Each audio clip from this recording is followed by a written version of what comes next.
برادران ملت اسلامی، السلام علیکم ورحمۃ اللہ وبرکاتہ۔ الحمدللہ الحنان المنان الذي خلق الانسان وعلمه البیان، والصلاة والسلام على رسوله سید الانس والجان وعلى آلہ واصحابہ ذوی الخیر والاحسان، اما بعد فاعوذ باللہ من الشیطان الرجیم، بسم اللہ الرحمن الرحیم۔ اقرأ بسم ربک الذی خلق، خلق الانسان من علق، اقرأ وربک الاکرم الذی علم بالقلم، علم الانسان ما لم يعلم، صدق اللہ مولانا العظیم وبلغنا رسوله النبی الامین المتین المختار الکریم، ونحن على ذلك لمن الشاہدین والشاکرین والحمد للہ رب العالمین۔ بارگاہ رسالت مآب صلی اللہ تعالی علیہ وسلم میں درود پاک کا ہدیہ پیش کریں۔ اللہم صلی علی سیدنا و مولانا محمد معدن الجود والکرم وآلہ واصحابہ الکرام وابنہ الکریم وبارک وسلم صلاة دائمة سرمدا ابدا۔ عزیزان گرامی وقار، اللہ عز و جل کی ایک صفت ہے، وہ عالم الغیب والشہادہ ہے۔ وہ غیب کو جاننے والا اور جو ظاہر ہے اس کو جاننے والا۔ علم اس کی صفت ہے اور وہ اپنی یہ پاکیزہ صفت کا کچھ حصہ اپنے بندوں میں سے جسے چاہے عطا فرمائے۔ اسی طرح سے جب اللہ عز و جل نے سب سے پہلے انسان کو پیدا کیا، آدم علیہ السلام کو، تو سیدنا آدم علیہ السلام کو پیدا کرنے کے بعد جو حکم ہوا فرشتوں کو، اسجدوا لآدم، آدم کو سجدہ کرو، تو یہ ہم تو صرف اتنی بات جانتے ہیں کہ آدم علیہ السلام کو پیدا کر کے انہیں بیدار کیا گیا، روح پھونکی گئی، پھر سجدوں کے لیے فرشتوں کو جھکایا گیا۔ وجہ کیا تھی وہ بھی پہلے پارے میں اس کا پورا بیان موجود ہے۔ اللہ عز و جل نے پہلے فرشتوں کو بلایا اور کچھ چیزیں ان کے سامنے پیش کی، بتاؤ ان کے نام کیا ہیں، جو کائنات میں بھی ہو سکتا ہے وجود میں آئی تھیں یا نہیں آئی تھیں، لیکن اللہ عز و جل نے فرشتوں سے پوچھا کہ اس کا نام کیا ہے، اس کا نام کیا ہے۔ اللہ عز و جل نے جب یہ پوچھا ان سے تو فرشتوں نے کیا کہا؟ قالوا لا علم لنا الا ما علمتنا، اے ہمارے رب ہمیں تو صرف اتنا ہی علم ہے جتنا تو نے ہمیں سکھایا ہے، اس سے زیادہ ہمیں معلوم نہیں ہے۔ پھر آدم علیہ السلام کو بلایا گیا، یہ فرشتوں کو ایک طرف اور آدم علیہ السلام کو ایک طرف۔ تو آدم علیہ السلام سے پوچھا گیا یہ کیا ہے، فلاں چیز کیا ہے، اس کا نام کیا ہے۔ آدم علیہ تھا وہ تعظیم کا سجدہ تھا، اور وہ کس بنیاد پر تعظیم تھی؟ اس لیے کہ اللہ تعالیٰ نے انسان کو علم میں فرشتوں سے بھی افضل بنایا ہے، علم زیادہ دیا ہے۔ علم کی بنیاد پر آدم علیہ السلام کو مسجود ملائکہ کہا جاتا ہے۔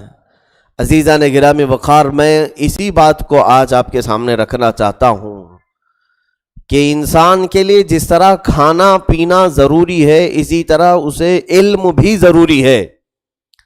بغیر علم کے ایسے ہی ہے جیسے بھوکا انسان، دن بھر اگر اسے روٹی کھانا پانی نہ دیا جائے تو کیسے وہ جھولے کھائے گا؟ کہیں پر بھی چکرا کے گرے گا، آنکھوں میں اندھیرا آ جائے گا۔ مسلسل نہ کھانے کی وجہ سے جو کمزوری لاحق ہوتی ہے جسم میں، اسی طرح وہ انسان جو بالکل علم سے کورا ہے، ایسی ہی وہ ادھر ادھر دھکے کھاتا گرتا ہے، کہیں پر بھی گر جائے گا، کسی کے بھی ہاتھ میں گرے گا۔ تو بے علم انسان کبھی بھی شیطان کا کھلونا بنتا ہے، کبھی بھی وہ گمراہ ہو سکتا ہے۔ اور اسی لیے آپ دیکھیں علم کا تعلق اسلام سے ایسا ہے، اتنا گہرا ہے کہ آپ نے دیکھا کبھی کہ حضور صلی اللہ تعالی علیہ وسلم کے زمانے کے بعد کے زمانے کو دور اسلام کہتے ہیں، اور حضور صلی اللہ تعالی علیہ وسلم سے پہلے کا جو زمانہ ہے اس کو دور جہالت کہتے ہیں۔ اسلام کے اپوزٹ میں تو کفر ہونا چاہیے نا، دن کے اپوزٹ میں رات ہوتی ہے، اسلام کے اپوزٹ میں کفر ہونا چاہیے، دور کفر کہنا چاہیے، نہیں، اسلام کے اپوزٹ میں دور جہالت کہتے ہیں۔ اس کا مطلب یہ ہوا کہ جاہل ہونا اسلام کا بالکل اپوزٹ ہے۔ اسلام کبھی بھی جاہلیت کے رسم و رواج کو پنپنے نہیں دیتا۔ اسی لیے اسلام میں علم کی اتنی قدر ہے، اللہ کے حبیب صلی اللہ علیہ وسلم نے ارشاد فرمایا کہ تم ماں کی گود سے لے کر قبر جانے تک بھی علم حاصل کرتے رہو۔ عمر کا بھی اس میں کوئی وہ نہیں رکھا گیا، مقدار اس کی یہ نہیں رکھی گئی کہ کتنے سال اور کتنے مہینے کتنے دن تک علم حاصل کرو، کوئی متعین نہیں ہے۔ اور پھر کہاں علم حاصل کرو یہ بھی نہیں رکھا گیا کہ اپنے ایریا میں ملے تو ہی، بلکہ بعض روایات میں ملتا ہے کہ اگر تمہیں دور دراز کا سفر کرنا پڑے تو جاؤ اور جا کر کے علم حاصل کرو۔ امام بخاری رضی اللہ تعالیٰ عنہ صرف ایک حدیث سیکھنے کے لیے نیشا پور جو رشیا میں ہوتا ہے وہاں سے بغداد تک پیدل سفر کر کے آئے تھے۔ تقریباً آپ کو وہاں تک پہنچنے کے لیے 6 سے 7 مہینے لگ جاتے تھے، اور ایک حدیث سیکھنے کے لیے، صرف ایک حدیث کے لیے۔ ایک صحابی ہیں وہ مدینہ طیبہ سے چل کر کے دمشق آئے ہیں ایک صحابی سے ایک حدیث کا علم سیکھنے کے لیے۔ یہ ائمہ اطہار اسلاف کرام ہمارے بزرگان دین سلف صالحین نے علم کے حصول کے لیے تگ و دو کیا، محنتیں کی، اور اسی لیے آج پوری دنیا میں چیلنج کے ساتھ کہتا ہوں، علم کا جتنا بڑا ذخیرہ اہل اسلام کے پاس ہے کسی دوسرے مذہب کے پاس ہے ہی نہیں۔ اسلام کے متعلق جتنی کتابیں لکھی گئی ہیں، جتنے علوم ہمارے پاس ہیں، جتنی لائبریریاں موجود ہیں، کسی اور کمیونٹی کے پاس میں چیلنج کے ساتھ کہہ سکتا ہوں صرف قرآن عظیم ایک کتاب کو ہی لے لیں، اسلام میں بہت سارے مقدسات ہیں، اللہ کی ایک کتاب قرآن عظیم کے تقریباً دنیا کے 40 سے زیادہ زبانوں میں اس کے ترجمے موجود ہیں، 40 سے زیادہ قسموں پر تفسیریں موجود ہیں، اور تفسیریں لکھنے والوں نے بھی الگ الگ انداز سے اس کی تفسیریں لکھیں۔ کسی نے صرف علم نحو دیکھا تو قرآن عظیم کی پوری نحوی تفسیر لکھ دی، کسی نے صرف قرآن عظیم میں مسئلے مسائل کو دیکھا تو فقہی تفسیر پوری لکھ دی، کسی نے اس میں روحانیت اور تصوف دیکھا تو پوری تفسیر تصوف پر لکھ دی، کسی نے بلاغت دیکھا تو علم معانی اور بلاغت پر پوری تفسیر لکھ دی۔ ہر تفسیر جدا گانا ہے۔ تقریباً دنیا میں موجود ایک ہی قرآن پاک کی 70 سے زیادہ قسمیں الگ الگ فنون پر اور 500 سے زیادہ تفسیریں موجود ہیں قرآن عظیم کی۔ میرے عزیزو، یہ اسلام میں علم کا اتنا جو بڑا ذخیرہ ہمارے پاس ہے، اور علم حدیث وہ تو ایک سمندر ہے۔ علم حدیث اس کی تہ تک کوئی پہنچ بھی نہیں پائے گا، اپنی 60 سالہ زندگی بھی دے دے علم حدیث کے پورے علوم کو وہ احاطہ نہیں کر پائے گا۔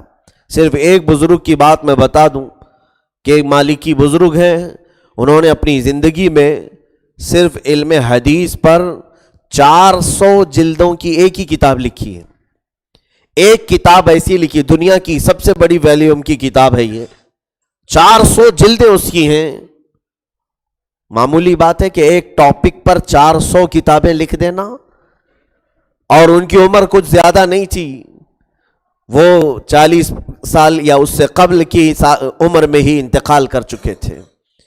تو ایک ایک مفسر اور ایک ایک محدث نے اتنا بڑا جو ذخیرہ رکھا ہے، تو میرے عزیزوں مجھے کل ملا کر کہنا یہ ہے کہ اسلام کی شروعات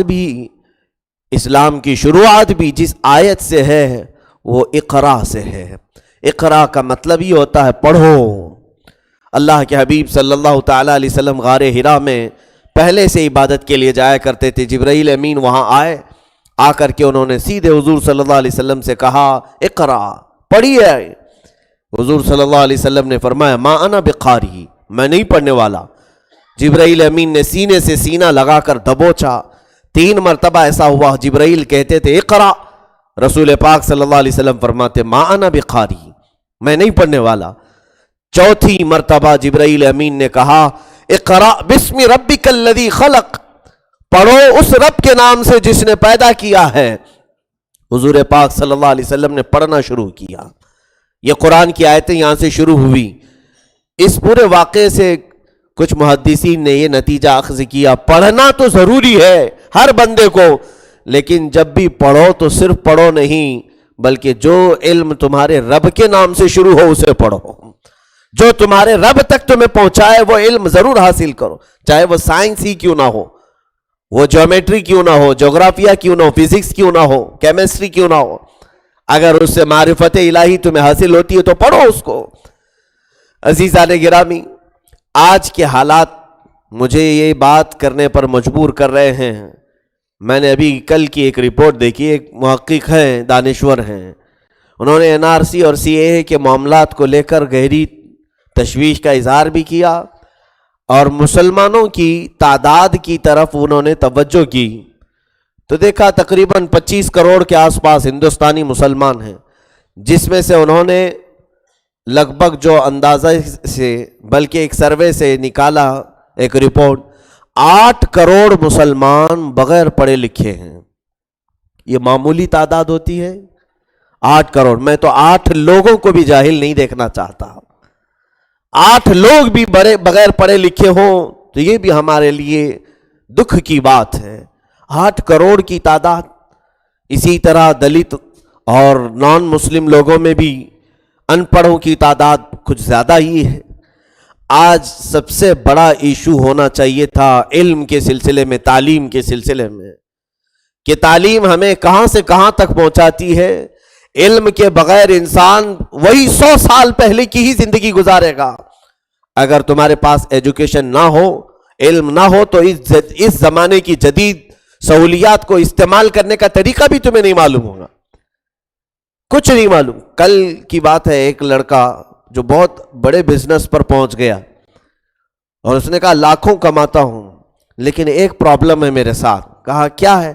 کہا میں فون نہیں چلا پاتا ہوں، فون استعمال کرنے کا طریقہ مجھے نہیں معلوم۔ بزنس کر رہا ہے اور کہہ رہا ہے کہ لاکھوں کی کمائی ہے۔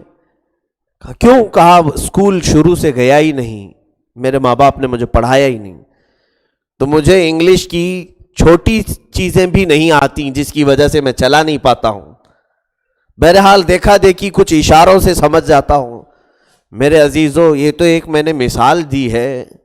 اس ترقی یافتہ دور میں تم بغیر علم کے اگر زندہ رہنا چاہتے ہو تو پھر جانوروں کی زندگی گزارنی پڑے گی، بغیر علم کے، بغیر ایجوکیشن کے۔ اسی لیے ہمارے اکابرین میں آج بھی موجود ہیں، ہمارے مشائخ نے یہ نعرہ بھی لگایا، آدھی روٹی کھائیں گے، بچوں کو پڑھائیں گے۔ یہ مشائخ نے ہمارے نعرہ ہمیں دیا تھا، کاش اس پر ہر گھر آج عمل کرے۔ اور ایک بات یاد رکھنا کہ کوئی بھی ظالم بادشاہ اپنی کرسی کو لمبے وقت تک چلانا چاہے تو اس کے پاس کیا فارمولا ہے؟ کون سا فارمولا ہے؟ پہلے سے یہ چلا ہے، جو ظالم بادشاہ اپنی کرسی کو لمبی دیر تک قائم رکھنا چاہے اسے صرف ایک ہی کام کرنا ہوتا ہے، 2 کام کرنے ہوتے ہیں۔ ایک، اپنی رعایا کو، اپنی پبلک کو علم نہ دے، دوسرا یہ کہ اپنی پبلک کو نشے کی عادت لگا دے، اس کی کرسی کی طرف کوئی توجہ ہی نہیں کرے گا، اس کی کرسی کی طرف کوئی دیکھے گا ہی نہیں۔ اور اکثر ایسے ظالم بادشاہوں نے اپنی رعایا کے ساتھ کیا ہے، کیونکہ پڑھا لکھا آدمی پوچھنے لگ جائے گا، اگر زیادہ پڑھ لکھ جائے گا تو اس کی غلطیاں پکڑنا شروع کر دے گا، تم یہ قانون کے خلاف کر رہے ہو، وہ قانون کے خلاف کر رہے ہو۔ تو کوئی یہ چاہتا نہیں کہ یہ سب پڑھ لکھ جائیں، اور پڑھیں گے لکھیں گے تو پھر یہ ہم سے سوال کریں گے، اور اس کے بعد انہیں کھانے سے زیادہ نشہ دو، اس لیے کہ کھانا زیادہ مل گیا، پیٹ بھر گیا تو یہ طاقت آزمائی کریں گے ہمارے ساتھ۔ نشے کی ایسی عادت ڈالو کہ ہمیشہ ان کو طلب ہی لگی رہے، اور جہاں ان کو 2 ٹکڑے دے دیے جائے تو پھر یہ خاموش ہو جائیں۔ عزیزان گرامی وقار، آج بھی اسی پالیسی پر عمل کیا جا رہا ہے۔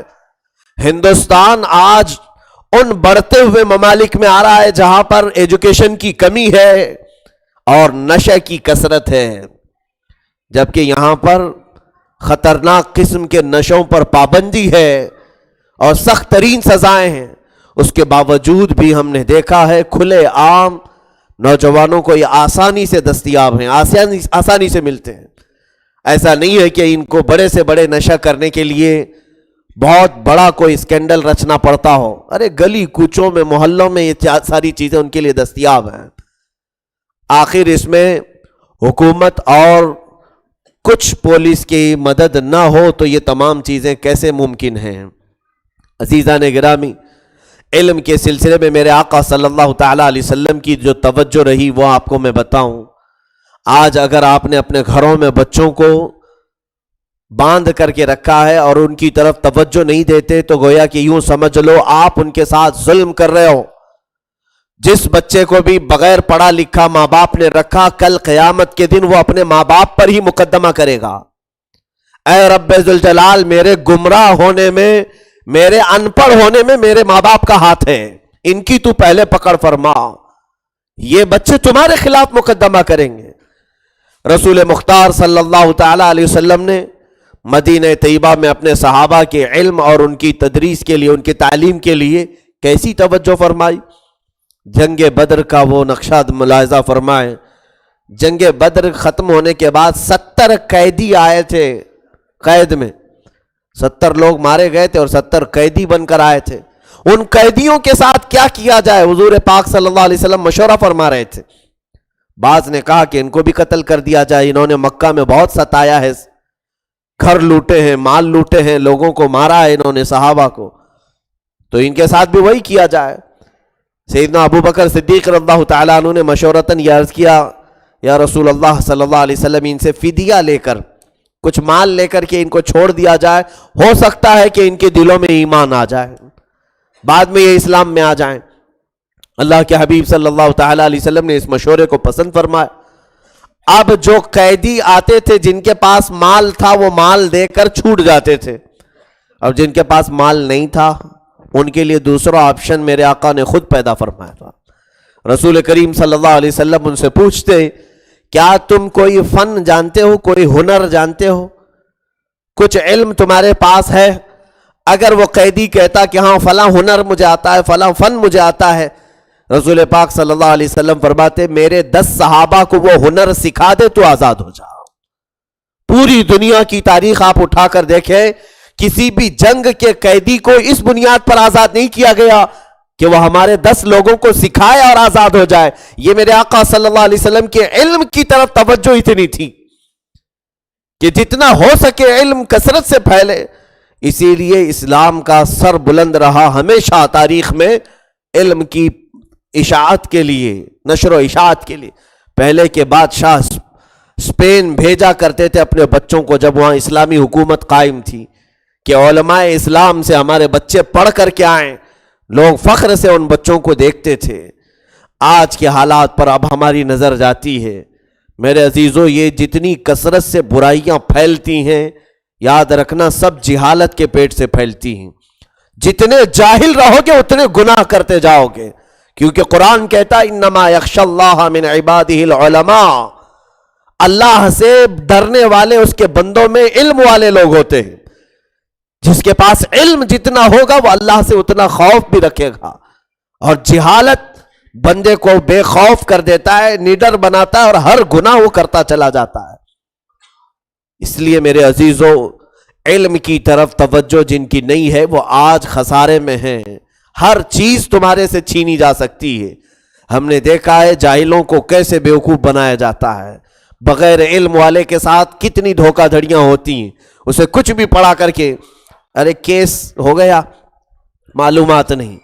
ایک فیملی پر پتہ نہیں کچھ معاملات ہوئے، وکیل پڑھا لکھا ہے، اگر امانت دار تھا تو ٹھیک ہے، لیکن وہ بیوقوف بنانے والا تھا تو ان سے پیسوں پر پیسے اینٹتے ہوئے وہ کہے گا یہ چیزیں، یہ چیزیں، فلاں چیزیں، وہ آنکھ بند کر کے سب تسلیم کریں. کیوں؟ ان کے پاس علم ہی نہیں ہے.